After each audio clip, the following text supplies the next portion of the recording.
എൻ്റെ ഒരു office day കണ്ടാലോ 9:30 കയറി വൈകിട്ട് 6:30 വരെ ഓഫീസ് ടൈം.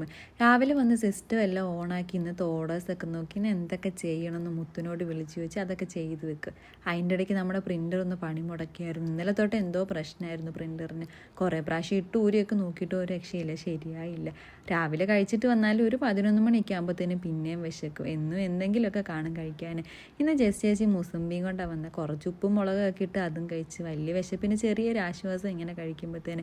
ഇന്ന് വല്ലാത്തൊരു ക്ലൈമറ്റ് ആയിരുന്നു. 5 മിനിറ്റ് മഴയാണെങ്കിൽ അടുത്ത 5 മിനിറ്റ് വെയിലായിരിക്കും. ഇന്ന് ഫുൾ ടൈം അങ്ങനെയായിരുന്നു. 2 മണി ആയപ്പോഴത്തേനും താഴെ പോയി വെള്ളവും ചോറും ഒക്കെ എടുത്ത് ഞങ്ങൾ കഴിക്കാൻ പോയി. ഇന്ന് എനിക്ക് ഇഷ്ടപ്പെട്ട കറിയൊക്കെ ആയിരുന്നു. ഈ ഉണ്ടമുളകിന് ഭയങ്കര എരിവായിരുന്നു. ഒരെണ്ണം ചേച്ചിക്കും കൊടുത്തു. ചോറൊക്കെ ഉണ്ട് പിന്നെയും നമ്മുടെ പണി തുടങ്ങാം. ഇടയ്ക്ക് 2-3 പ്രാവശ്യം എല്ലാ ദിവസവും 3rd ഫ്ലോർ വരെ ഒന്ന് പോകണേ ഓരോ ആവശ്യത്തിനായിട്ട്. 4 മണി ആയപ്പോഴത്തേനും ഞങ്ങൾ ചായ കുടിക്കാൻ പോയി. ഡെയിലി ഈ ഒരു ടൈം ആകുമ്പോഴത്തേനും വല്ലാത്തൊരു വിശപ്പാണ്. കണ്ടിന്യൂസ് ആയിട്ട് ഈ ഒരു ടൈമിൽ ചായ കുടിച്ചപ്പോൾ ചായ ഇല്ലാണ്ട് പറ്റാതായി. ചായ കുടിക്കാൻ പോയപ്പോൾ നല്ല വെയിലും തിരിച്ച് കയറി വന്നപ്പോൾ അതേ മഴയും തുടങ്ങി.